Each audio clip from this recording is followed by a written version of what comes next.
Welcome to the podcast. This is Rick Beckett, and on this podcast, we're going to discuss some jewelry industry insights with legends. And today we have a legend here. Her name is Alexis Padis. She's well known in the industry. She's what I like to call a titan. And she's also really funny, and she's a great person. So this is our first podcast. And on this show, what we'll be doing is discussing how we can learn from one another. What are the trends? What are the cool lines? What are you learning? What is helping your store? And maybe if there's any tips you have for other jewelers going forward in certain areas, please share, because the idea behind this podcast is that we need to raise the tide of the entire industry, that we have a craft that is dying and can die within a generation, I think, almost, if you look at what's happening with goldsmiths and watchmakers and whatnot. So the idea of the podcast is to raise the tide of the industry. And our first guest here is Alexis Padis. And so without further ado, I've introduced you. How you doing? Doing great, Rick. I'm excited. I'm a little overwhelmed and laughing at being called a legend. I'm going to return the compliment to you, because in my mind, you two are a legend, my friend. But I think we're all in this together, and I just really appreciate the peer relationships we all have, because I very much agree with you. That's the future of our industry, is if we can all help each other in our individual respective businesses, it rises the tide of the industry as a whole. So I'm so with you on all this, and I'm really happy to be here. So can you tell us a little bit about yourself? How long have you been in the jewelry industry, and what does your current day look like? What are your responsibilities? So I joined the business, I think somebody described it recently as kicking and screaming. My business, very much like yours, is family owned and operated. We haven't been in business as long as you guys. We've been in business for about 48 years. And my folks started it together in the 70s. My dad used to string puka shells on Telegraph Avenue in Berkeley as a street artist. And that's how he got his start. Kind of a crazy start, not the most glamorous. Does he still have puka shells? Does he still have strands at all? I don't know if he does, but if you step outside my office and look on the wall in our little kind of VIP sitting area, I actually have a strand of one of his originals up. Wow. As a good reminder of kind of our roots. That's very cool. Definitely not. Yeah, and it keeps you humble in a lot of ways. Yeah. I just feel fortunate. In the 70s, the trend, I guess Elizabeth Taylor wore a set on Johnny Carson of the puka shells, and that became a big hot item. And then Mr. T, thank God for Mr. T, and gold chains, that helped transition us into gold. And then my dad was manufacturing a line of charms, and his retailer asked him to put small diamonds in the charms, and that's how we ended up in the diamond business. So kind of quite the evolution. And then I joined, I'm one of 4 kids. We were all dragged into the store as kids, as I'm sure you were too. So none of us wanted anything to do with the business, because if all your friends are going out on spring break and you're being forced to work in the jewelry store or Christmas break, and you want to be out and doing things, and you're being forced to shred. I was forced to change so many dang batteries and clean so many rings, and I would like to be paid for that. I would like some sort of compensation from my elder family members, but it's not going to happen. So it's called indentured servitude. That's why they had children. So anyway, long story short, I officially joined the business about 12 years ago. And I very much believe that this is my vocation. This is where I was meant to be. I absolutely adore my job, even on the most difficult of days. And it is every day evolves very organically. The joke, and I'm sure you're in the same boat too, of what my day normally looks like. It's very much dictated by what's happening around me, what the sales team needs, the credit card machine going down in one of our stores, which just happened a couple minutes ago, right before we were about to start. Yeah, we almost delayed our podcast because business is first. We almost delayed the podcast because you got to take care of those customers. Yeah, and you did. And that's the nature of the beast. That's all of our days are pretty similar in that, no matter how hard we try to lay out our timelines and what we'd like to get accomplished, the customer and making sales is always first. Can I ask you, how do you handle all the hats that you wear? Because you're a huge part of the AGS. What are some of the other organizations that you're working with? So first and foremost, American Gem Society, I joined really early on in my career. And it was kind of something I spearheaded with my folks. They really weren't all that into it because we're a very different kind of store than the American Gem Society usually represents. And that has something that's evolved very dramatically within the last 10 years.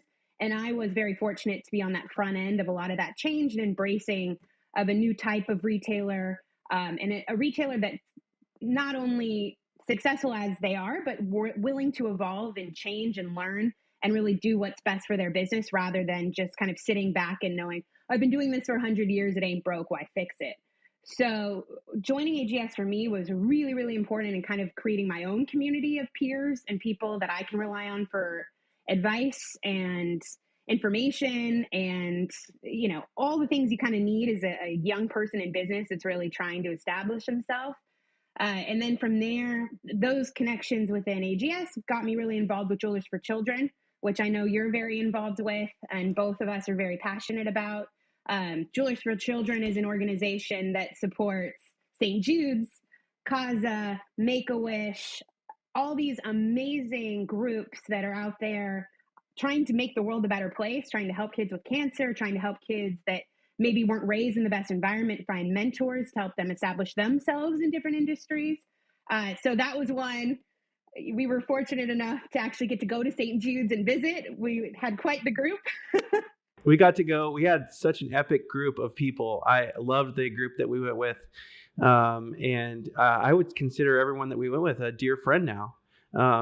Through that bonding experience of we got to tour St. Jude's, and I think their budget, I don't know, it's like $1 million a day or something like that, their expenses are through the roof, and they're supported 100% by charity, and a lot of people are a part of it. But the jewelry industry, I was shocked because you walk into the cafeteria and I feel like it's sponsored by like the jewelry industry. I mean, I don't know if it's Sterling Group, but there's a lot of names on there, and you could tell the jewelers are really involved in the cause. So it's neat to see. Yeah, and I know Signet's really involved, and Jewelers for Children now crossed the $60 million threshold. So they've donated over $60 million that has gone directly to the charities that Jewelers for Children supports. So that's a pretty solid chunk of change. And that was a big threshold. We were at like 59 for quite a while. And then this last year, the fundraising team with Jewelers for Children just did an absolutely bang up job. And we finally crossed that $60 million mark. And again, it's just this organization. It's incredibly lean and mean. There's a staff of 2. So there's virtually no overhead. So pretty much every dollar raised goes directly to the causes. So it goes to St. Jude's, it goes to Make-A-Wish. And it's, why I think we all got so close in being at St. Jude's is the fact that we're all like-minded business people. We all run our stores daily. We kind of span the gamut. You've got a store that has 3 people working in it, and then you've got an organization like Reed's that has thousands of people working in it. Yeah. And ultimately, the core ownership believes in giving back, and all of us kind of are aligned in that way. And it really speaks to kind of that work-life balance and really realizing what's important about what we do. Yeah. That was fun. And then also you and I were a part of the Young Title Holders. So that's where I think I first met you at the Young Title Holders would be my guess. Does that sound right? I believe so. And that was probably 10 years ago? Who knows? But that was a really fun group to be a part of. And that was part of the American Gem Society. We were on a board that was for people. They call it the Young Title Holders. And they don't tell you what age, but if you're feeling like you're not a young title holder anymore, you just, you join the regular title holders, or the mid-range title holders is what I'd like to develop, is the mid-age title holders, but there's no category for that. But so yeah, we got to join that, and that's how I actually got really connected into the industry. I think was just the group of people on that board or they're not board, but on that committee as well were really fun, and I feel like we're all still friends and doing stuff for the AGS. So and I think that was the point. That actually, so Anna Samsonova, Lisa Bridge, and Denise Chislett, as well as Mark Nanasi, were really formative in bringing that group back. It had existed prior to and kind of fallen off, and part of AGS's kind of shifting into a more dynamic organization was really embracing young people, and it worked because, like you said, we're all super, super close. We're maybe no longer bright-eyed and bushy-tailed and young, but we're enthusiastic about the industry and feel like we have that community because of our time spent on that steering committee. Yeah. And I got to see somebody get engaged. Michael proposed to his wife as a part of that. What was that again? That was at a That trivia was at night. David and Buster's at trivia night. That Yeah, was it was epic. Shout out to it those was guys. We love them. perfect. Those Yeah, guys are and awesome. it's just interesting. So Michael just rolled off as AGS president, and Denise just rolled in as Conclave chair. Conclave is our annual education event. It's just an education event. It's not a trade show. It revolves around peer teachings. It revolves around experts being brought in on certain subject matter. And it's a fantastic event. And little did we know when we're throwing our annual trivia night that Michael was going to propose to Denise. It was quite the evening. In Hollywood. That's right. Oh gosh, what a We were conclave in that Hollywood, was. in the heart of Hollywood. Yeah, it was fun. It was a lot But of fun. yeah, so speaking a little bit, I wanted to kind of switch gears a little bit with you and ask you a little bit about Las Vegas. What were the trends that you saw? What's popping for you? What was in the case that was speaking your name? I mean, I've heard some things from other people. I didn't go this year, and it was a good year for me to kind of take off, which was great. And I had other stuff I had to do, so I missed it. But tell me what you saw. What was cool? It's interesting. So a big trend from JCK this year, and I unfortunately followed suit. I came home with something that did not stay in Vegas, COVID, and that was fairly common. It was a little bit of revenge to Viral. the extroverts. Oh yeah, Yeah. quite literally. Yeah. And pretty much anyone I know that's like me, that's loud and loves hugging and refuses to really realize that there is this virus out there that's pretty Everyone got contagious. COVID. Oh yes, but fortunately, most people didn't get super sick. I hope that's consistent across the board, and it's kind of one of those calculated risks when you go to a show like JCK in Vegas, where you're seeing You're going to Las of people. Vegas. The mask is not going to do anything in the middle of a casino where people got beer everywhere. I mean, it's just tough. That's tough. You got to be in a bubble suit to survive Vegas, I think. And to that point, I think you're right. I think it's just Vegas. Anyone I know that's gone to Vegas usually comes home with COVID one way or another. I don't think it had to do with the trade show. It's got to be if you're going to put like bacteria, anyways, it's got to be a tough place to stay healthy. It's just Vegas, for better or for That's worse. all I'll say about that. Yeah. So yeah, were there any lines that you saw? We saw a ton. I mean, it's an interesting year because I think everyone, for the most part in retail, had a really good year. People were in great moods. Everyone was very excited to get back out there. There were still some travel restrictions, so people's discretionary income was up. So we all had relatively good years and are looking to replace a lot of some of the pieces we sold. In terms of designs themselves, I think trend-wise, it's not super exciting. At least I do a lot of engagement rings. Our business is built around bridal. So I am the basic chick that I complain about. I have the engagement ring that all the retailers are complaining about, which is like a thin, foundation or shank, and then It's just like a 2mm band, stone. and then a big old big old rock. And that what's wrong with that? Definitely. I find no issue with it. And once I'm married, which I'm eagerly awaiting, I'm just going to stack the heck out of it with a bunch of bands. So I see that as a win, but right now it's a little boring. But that definitely was consistent. We saw a lot of minor tweaks to that look. East-west marquees, which are kind of a football-shaped diamond being used in the engagement ring and wedding bands and different kinds of earrings and pendants were really, really popular.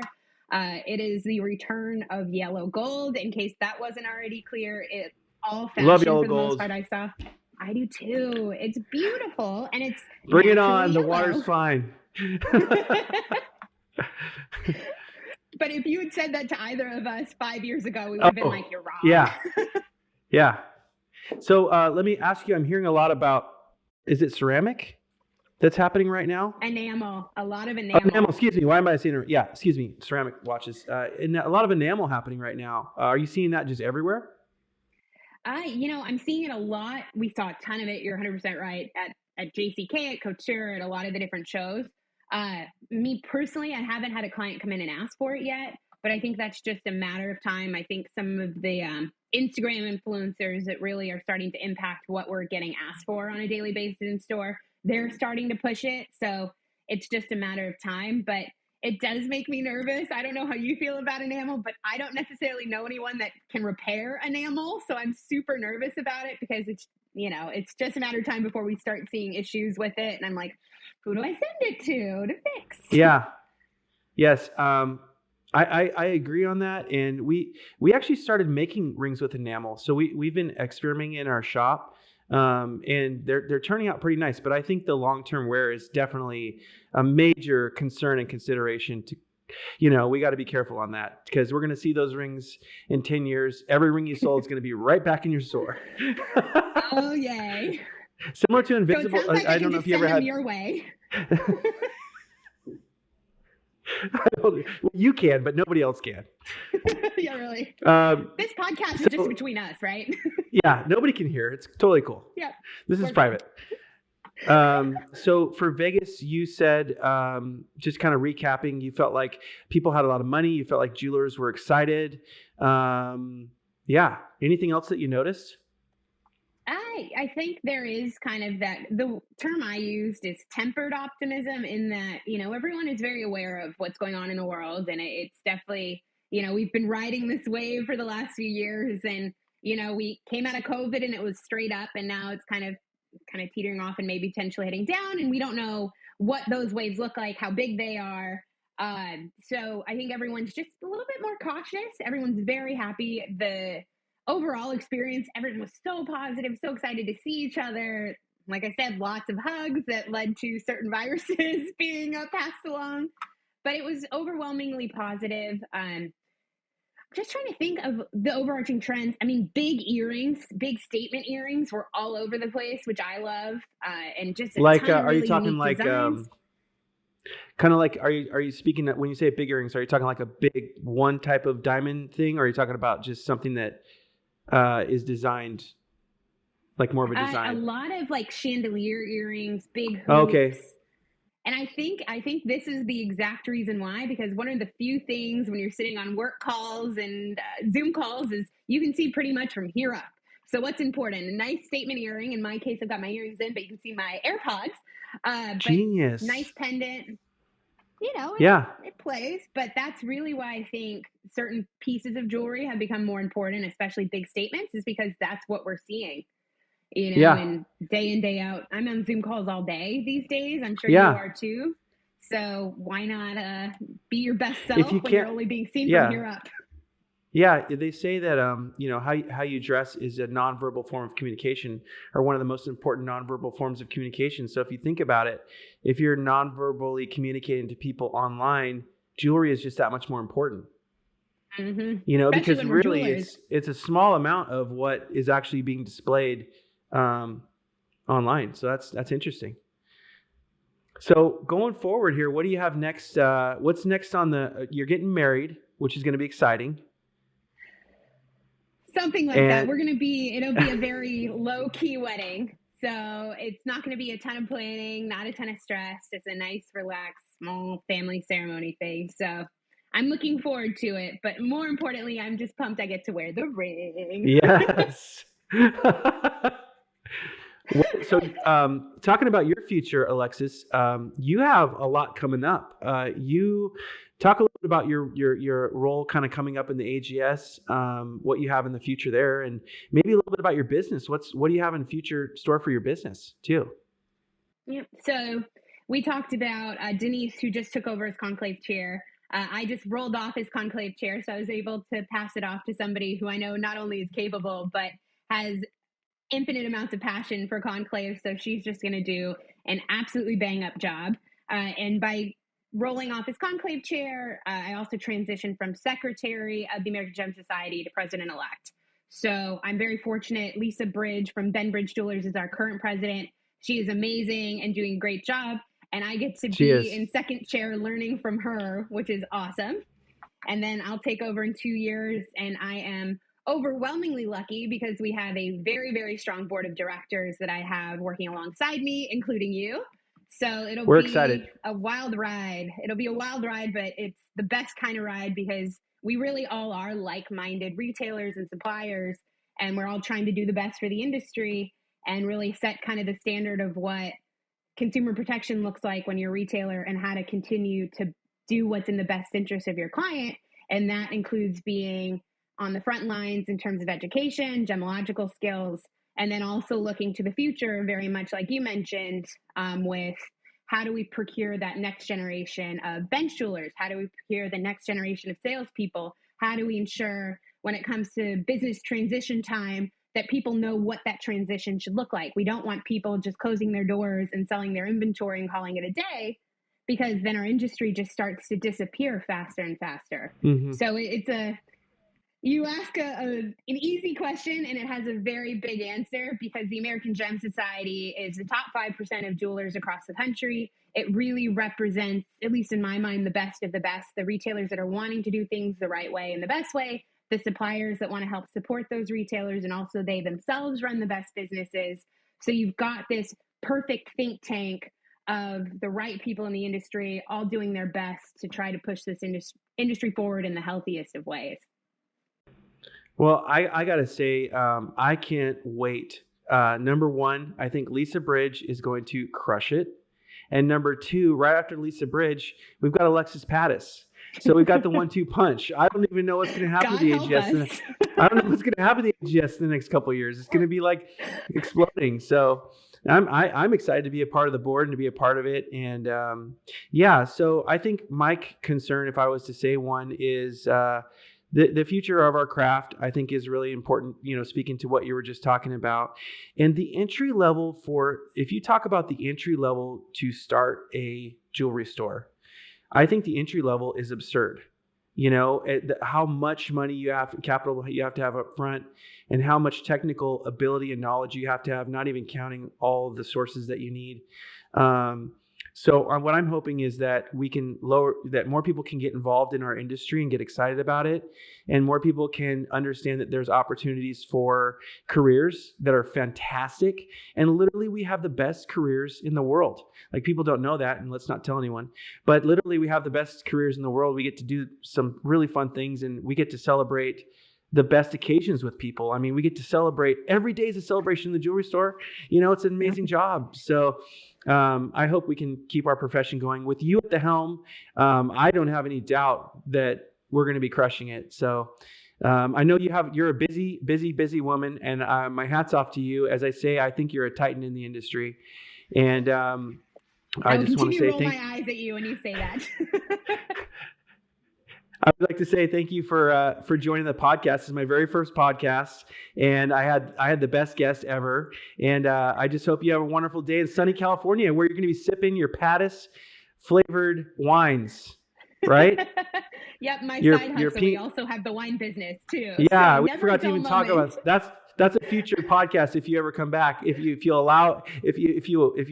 come back on the show sometime, we'll talk a little bit about the wines too, because that's a whole different avenue we got to talk about.